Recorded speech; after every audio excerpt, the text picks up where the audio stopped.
When you think about Los Angeles on fire, this is not the first time Los Angeles has been on fire. You know, we had the Rodney King riots. We've had, you know, we talk about the rooftop Koreans and all this kind of stuff. We've had different riots that have happened, race riots. And this time, you know, all those things were done so-called in the name of justice, right? This isn't about justice. None of this stuff that's going on right now, I want to help you guys understand this. This is not about people losing their rights because, again, you're talking about illegals. They don't have the same rights. Now, I said this morning that if you're in the jurisdiction of the United States of America, you do have certain rights. You have a due process. There is a due process. Even if you're here illegally, there is a due process. We don't just go out there and start hanging people because they're here illegally.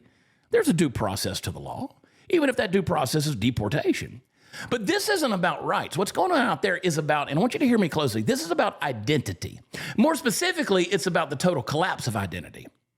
Because, see, what you're not being told, you've seen these videos, and you've seen the American flags getting stomped on and burned. You've seen the foreign flags getting waved, you know, in their place. You got the streets that are filled with these mobs, they're chanting, and they're not chanting in English. They're in a language of a nation they supposedly fled.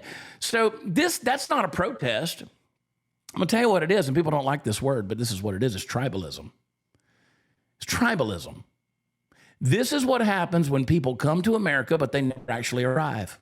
See, this isn't just about immigration. This is about assimilation, and that's the bad word right there, assimilation. More accurately, it's the assimilation failure. That's the phrase that I used this morning on the program, is assimilation failure. And it's not new. See, that's the symptom of a multi-generation, multi-decade breakdown in national identity. So these LA deportation riots that we're seeing, they're not a cry for justice. They're a declaration. What they're saying is, you want to understand, when you look at the news and you see these videos, here's what I want you to understand. Here's their declaration. We're here, but we don't want you to be. Think about that. I mean, again, we've talked about replacement theory all along. I mean, the black community ought to be up in arms over the whole deal because they're the ones who are absolutely, I mean, when Charleston White says, why don't they release the dogs on them like they did on us in 1965? I mean, you ought to be pissed off that you're not getting the same thing. These people came to replace the black community, 100%. Because they're gonna soak everything they can out of the government welfare system, and it's gonna be nothing left for the urban community and others, regardless of the color of your skin, gonna be nothing left for those who are impoverished. They don't want you to be here. It's replacement. They came here. See, they didn't leave Mexico. They didn't leave Guatemala, El Salvador. They didn't leave Nicaragua, Belize. They didn't leave Central and South America. They didn't leave those places to come up here and assimilate and become Americans. No, they came up here to take over and to come to a place where they would have literally support from the government, our own government, to help them take over. So people say, why are they still celebrating the place where they left? Because they want to bring that place here. That's what they want. That's the only culture they know, and they're trying to replace the American culture with the culture they left.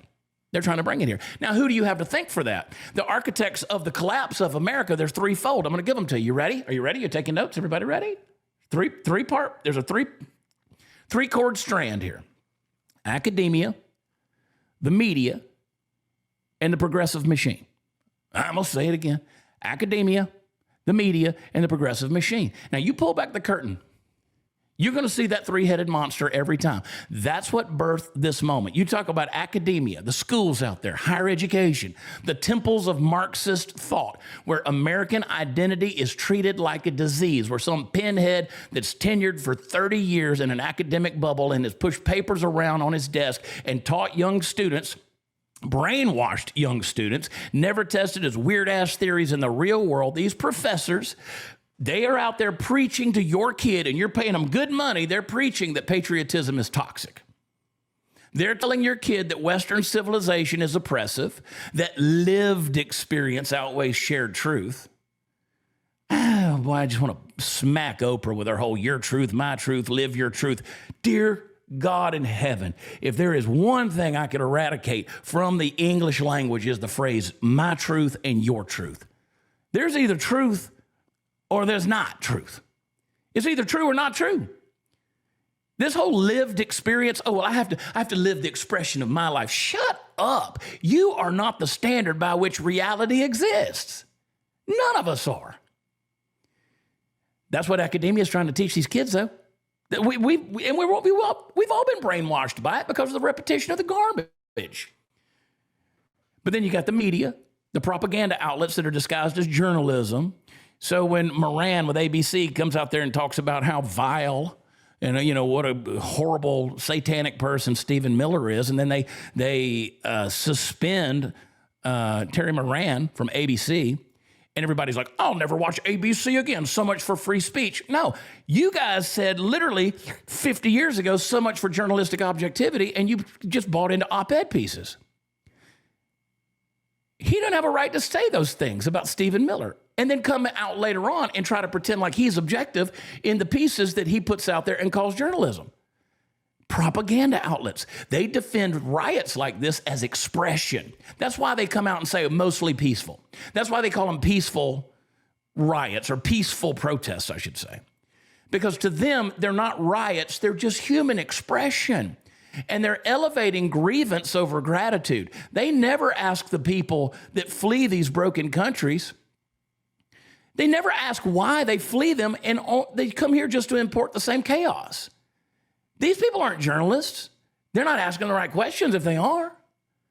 That's why I love it when David Medina goes out on the streets of Portland and goes to different places like he does. God bless you, David. He asks the right questions. These journalists, Brianna Morello, our friend, she asks the right questions.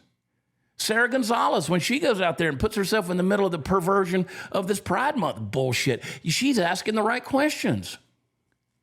But they never ask the question why these people fled broken countries to bring the same chaos here. They want to bring the chaos here. But the journalist is going to call that just an expression. Then you have the progressives, the politicians. Those are the puppet masters. They're the ones, they've called border enforcement, closing the border, what do they call it? Racist. They call the Constitution outdated. They trade the rule of law for feelings. They push bilingual education over English fluency. I said it this morning, hyphenated identities over national unity, social justice over actual justice, and then they're going to wonder why people don't assimilate? I mean, why the hell would immigrants embrace America when the American elite keeps telling them that she's got nothing to offer? Here's the principle, folks. When you starve patriotism, you feed anarchy. You want to know what's going on in the streets of LA? And it's going to happen in all these other cities too. If it doesn't get shut down right now, it's going to happen. If there's not some consequences right now, and I don't just mean consequences for the people in the street. I mean people like Gavin Newsom who keeps smacking off at the mouth. There's no consequences for any of these pinheads or Karen Bass, who's the mayor of LA. They come out with their weird ass ideas, their progressive political policy experiments, and they starve patriotism. I mean, it pisses me off to no end to see that American flag burned on the street. They starve patriotism and they're feeding anarchy. I mean, let's get something straight, folks. America is not a hotel. You don't just check in, use the amenities, and keep your own rules. You don't get to tear down the walls because you think you're a rock star. Without assimilation, you don't have a nation. There's no common language, no shared memory, no loyalty, no shared history, no peace. So when patriotism fades away, anarchy is what's going to fill the void. I love what Victor Davis Hanson said a while back. He said, without assimilation, identity politics and street violence become the tools of expression. Golly. You can't say it any better than that.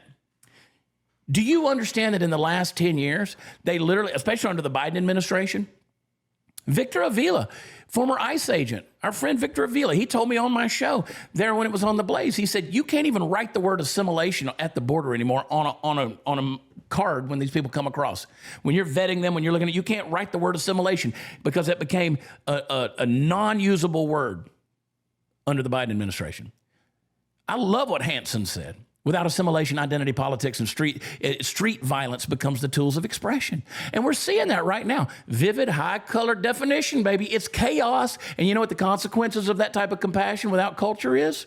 You want to know when you have compassion that doesn't lead people to assimilation and to embracing those shared values and those same histories and those same stories and those same languages and all those deals?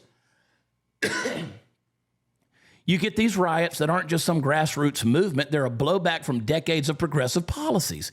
You have these assholes like Gavin Newsom and Nancy Pelosi and Chuck Schumer and these arrogant people like AOC and the squad, these affluent Ivy League policymakers that are sitting in their gated communities in their imagined utopia, believing that open borders and cultural relativism with no accountability and no enforcement is the right way to go. Every damn one of them, their kids went to a private school, their neighborhoods had fences, they have security that is armed, but yet they're going to impose their chaos on everybody else, and you got to deal with it. And now the chaos is at all of our doorsteps, and they sowed the seeds of collapse, and there's never any consequences for any of those people. And now they're watching their cities rot from the inside. And Gavin Newsom's going to actually stand up there with his pompous, greasy, smug, anti-Christ face and tell you that you're the guilty one for telling these people that they need to go home and come into this country the right way. God, we got to get assimilation back, man. And I'm telling you, back when you go back to 1965 under Lyndon Johnson and the 1965 Immigration and Nationality Act that they passed, where we got away from origin type immigration and started moving to relational and skills based, which there were no skills required, based immigration.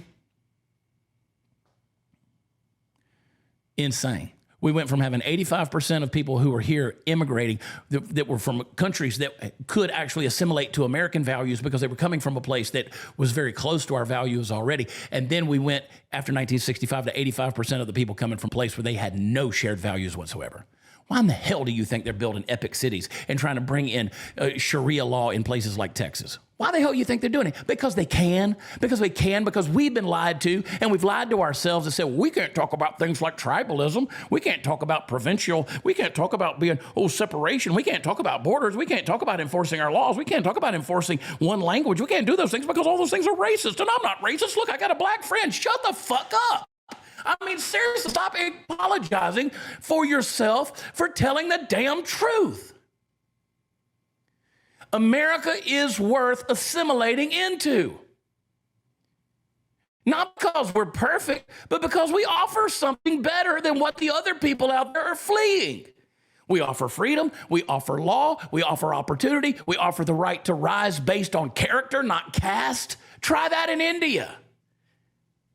But you know what? We don't have that unless we defend our culture. Assimilation isn't bigotry. It's a covenant. It is a covenant. It is cut in blood. The sacrificial. We just commemorated the 81st anniversary of D-Day. We have a covenant in this country cut in blood, sacrificed by the men and women with the willingness to put on a uniform every day to serve, sacrifice, and give their lives for our sense of liberty. You come here, you don't get to step on that covenant. You don't just take refuge. You become an American. You speak our language. You learn our history. You share our values. You fly our flag, not out of force. You do it out of honor, damn it. You do it out of honor. And you know what? If the nation is still ours, then we're going to fight for it. So here we are. The streets are filled with fire, but behind that smoke, folks, is a deeper question. Do you want to be a nation or just a collection of angry tribes? These progressives out here, they want to erase national identity and call it compassion. That's bullshit. But that compassion, folks, they believe in, it ends in fragmentation, and eventually it ends in civil collapse. You want to know where civil wars come from? Fragmentation. And you did it in the name of compassion. America cannot survive if it's ashamed of itself. It is time to stop apologizing for expecting loyalty. It's time to say it, and I mean say it strongly, with your chest stuck out. If you come to America, you come to be an American. Not an African American, not a Mexican American, not a Guatemalan American, not a temporary guest with a permanent grievance. You either assimilate or you get the hell out, because if you don't assimilate, we disintegrate. It's time, this time of silent watching this crap happen on the news media and social media, it's over, because this isn't just about riots. This is about whether or not our nation, America, survives the people who hate it while at the same time living off of it. You've got to reclaim your culture as an American. You've got to reignite patriotism. You've got to rebuild unity, because if you don't, these riots, they're going to be remembered not as an outburst, but as the beginning of the end.